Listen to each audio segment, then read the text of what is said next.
At the beginning of the 90s, my double act was on a break, so I had a bit of time on my hands. And it was just about this time when we were becoming very aware of PR. PR was into everything. And so there was fashion PR, there were launches, there were lunches, there were red carpets. And combine that with bad parenting, cruelty, alcohol and fags, and you've got a sitcom. In 1992, Dawn was having a break, but a rather nice man at the BBC said I could have a series all of my own. The first script of AbFab, which was written by Jennifer in pencil in an exercise book, and was, and I'm sure she won't mind me saying, it was the only time we got a complete script before we started filming. As time went on, we learned to cope with this. Jennifer used to write the script the night before filming because she needs, I guess, kind of to really shut her sphincters tight and give herself an adrenaline hit. So she would write it the night before. Everybody was having a heart attack because they said, how do we build a set? Then she'd mail it over to me, and it was just a mess. Then I'd start changing the lines, and then the next day, they built a set and did the show. Oh, God, why am I so fat? You're so fat. I am, why? Well, for a start, you eat too much, you drink too much, and you take no exercise. Darling, please. It's far more likely to be an allergy to something, isn't it? Safi was played by the wonderful Julia Sawala, and I didn't know who to cast as Adina's best friend Patsy until I saw an ex-model, now actress, sending herself up on Ruby Wax's The Full Wax. She said nobody beat her. Okay, what am I supposed to... I saw Joanna Lumley in a play where she was playing Imelda Marcos, and she was hilarious. And Joanna Lumley was on the way out. You know, nobody kind of remembered who she was. And I went backstage. I said, do you know, I'd never seen it before. Somebody really good looking and funny. It's against the laws of nature. Yeah, absolutely. Well, I'm talking to her. I said to Lumley, play the, like the sad end of your career. And she did it. Have you spoken to Max? No, I mean, he's so difficult to talk to. He's just so wet. Yeah, I know. This girl is... Do you know how old she is? No, what is she? Do you know how old she says? She says she's 24. Do you know how old she is? 35. She's standing there in front of me. She's standing there in front of me. I can't believe it. And that was the beginning of Patsy. Oh, so it'll be my car. Darling. Pat, darling. Sweetie, your car's here. I thought I might scrounge a coffee. No, well, darling, I can't. I'm in a dreadful so I can't. Saf is here, though, all right? What are you wearing, Eddie? La Croix. It's fabulous. Good, thank you. I totally loved Absolutely Fabulous because it seemed to me that you had the young ones and then you had Absolutely Fabulous as two sitcoms that changed the way you could write and perform a sitcom. It was women behaving like spoilt men, and that hadn't really been... I don't think that character had been shown before. Right,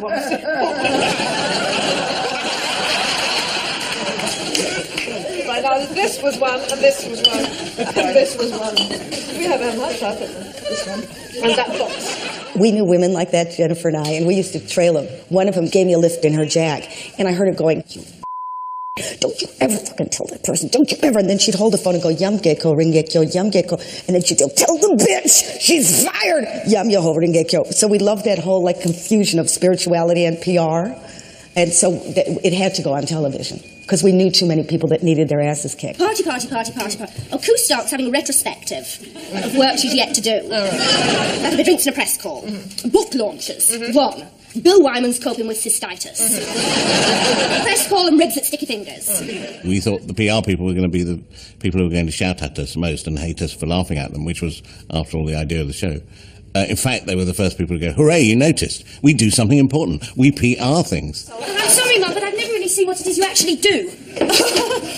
PR! Yes, but PR! I PR things! People, places, concepts. Lulu!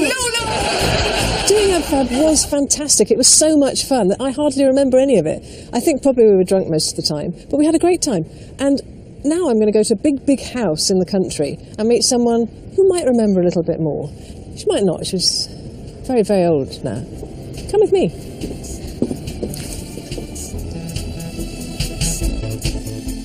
Absolutely Fabulous turned out to be quite popular in the 90s, which was great because we got to make more of them. We got to go to America because it became a bit of a success in America. We got to go on Roseanne. I got to be on Friends. They made a French movie of it. I mean, it was fantastic. We had a kind of first-class living decade. But you see, Adina doesn't make any sense without Patsy, which is why I'm here, because she's on her way. AbFab was British comedy's biggest export of the 90s, blah, blah, blah. It embodied the decadent hedonism of the time, blah, blah, blah. So a decadent hotel seemed like a good place to jog Joanna's memory, because she's very old. She's been doing some proper theatre work in New York for months, so it's been a while.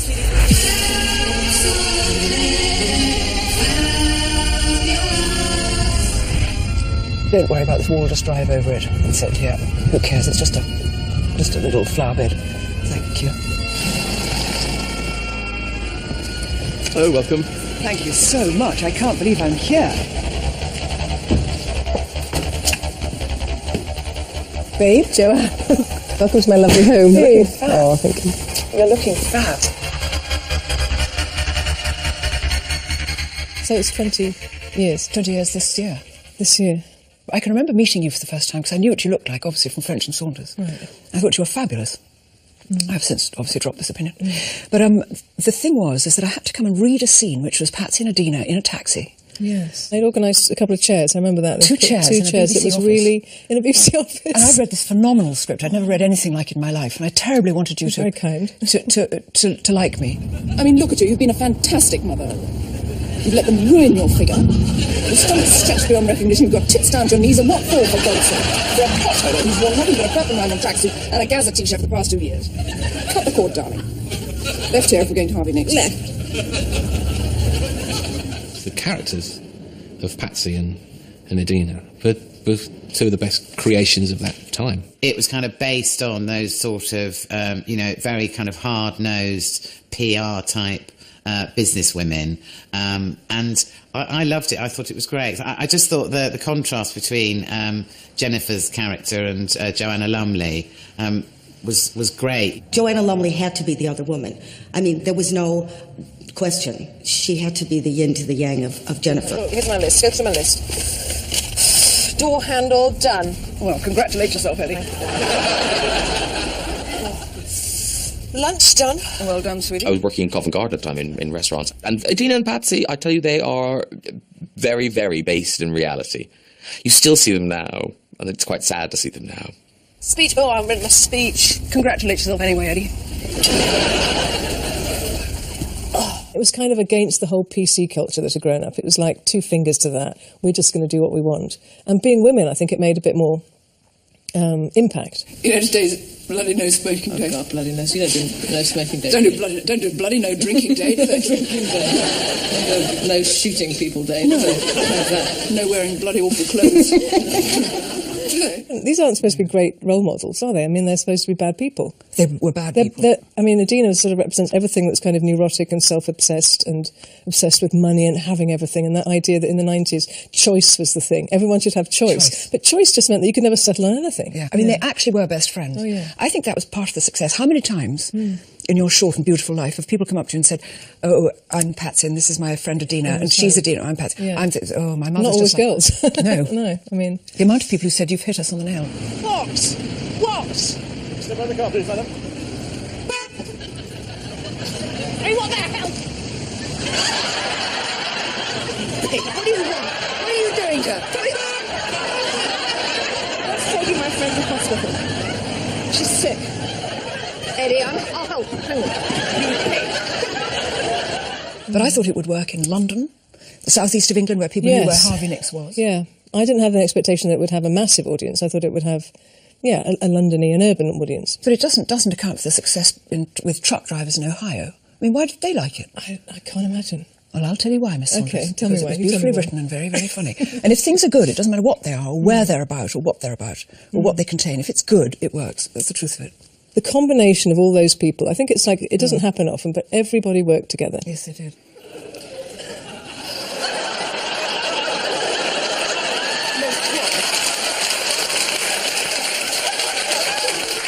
Well, I don't think there's any rain on the way.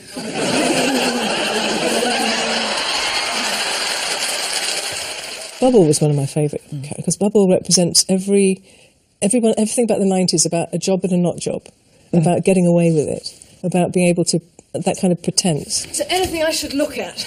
Yeah, a few of them, whatchamacallums come through. What? Paper that comes out. What paper? Very important, urgent paper. What? Tell me. The paper that comes out the answering machine. She needed her, because if she had someone who actually could do the job, she'd be shown up immediately, so she had to have someone like Bubble. Oh, we're being saved by English heritage. What's that mean? Where? Yes, saved. No, sued. I mean, there is this idea that Patsy and Adina were the first ladettes, which probably isn't too far off the mark. Not. I mean, in that they were out there doing what they wanted, drinking as much as they wanted, smoking, which you could do in those days, actually, inside a house. Yeah. So maybe they were a little bit the first ladettes. I think they probably were. Yeah.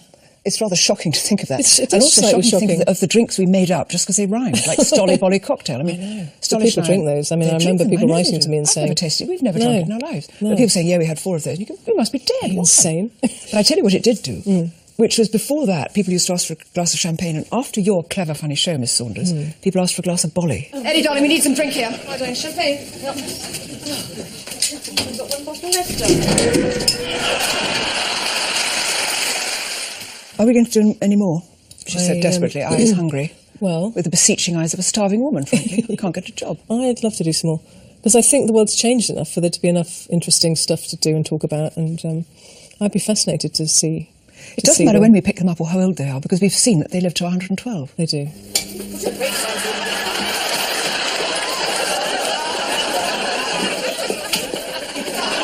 I was in my 30s, Adina was 40. So Adina's now 60. Well, I'm now 83, so I mean, I can pick it up. Will you write it? Yeah, of course I will. Will you write me a part in it? No. Cheers, sweetie. Cheers, sweetie. Cheers, darling.